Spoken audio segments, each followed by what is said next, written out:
Join the table is the editor-in-chief of Roll Call, Christina Bellantoni. Roll Call is taking a closer look at the Georgia Senate race and why the Libertarian candidate could spoil things for Michelle Nunn.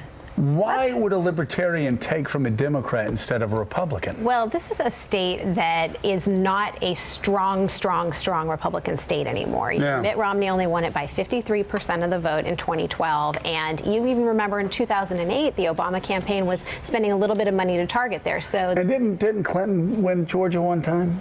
I think he did.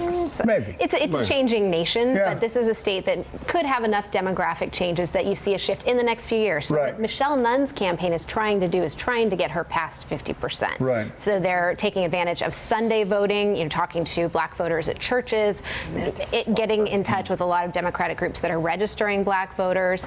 And this is really a margin of error race. So if she's able to cross that threshold, then maybe she wins. If not, then you've got a runoff January 6th. We could be waiting all that time to know who's in control. Well, interestingly, Rand Paul has been going out and campaigning for the Republican to try to tamp down some of that Libertarian support for her.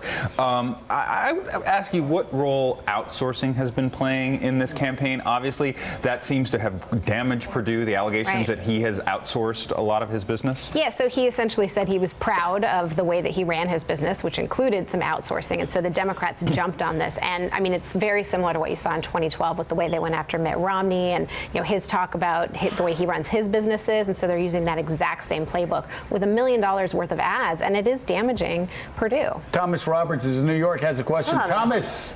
Hey guys, good morning, Christina. I wanted to ask you though, when it comes to Michelle Nunn and the talk of how you're saying she is trying to, and other candidates, get out there, register more people, especially going to black voters at churches, Nunn can't get away from President Obama fast enough and is even trying to align herself by showing pictures with George H.W. Bush, the former president, not happy about that.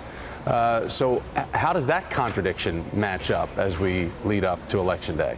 Well, she did, unlike Alison Lundergan Grimes, she did actually acknowledge that she did vote for President Obama. It took her a while to get there. But, this is a Seriously, how hard is this for a Democrat to admit? Candidates are walking a fine line because they want to attract and excite young voters, African-American voters, but they also don't want to alienate the voters that tend to show up in a midterm election. So it's difficult. But she's also got her father out there campaigning for her. Michelle Obama has been down there campaigning for her. So she's less of a running for Obama. So it's the feeling if she doesn't get to 50%, then it's probably a Republican victory. So it would go to this January 6th runoff, and Perdue would be favored. But you never know. I mean, if control of the Senate is on the line and everybody's paying attention to this, it's not that expensive to advertise in Georgia. You're going to just have a flood of money coming. Christina Bellantoni, thank you so much. We could be waiting for Georgia. We could be waiting for Louisiana. What other states? 2015. Waiting for Alaska, too. Waiting for Alaska. Coming up, everything you need to know about the day on Wall Street, business before the bell is snacked, everything, and the story behind the Walter White action figure. Okay,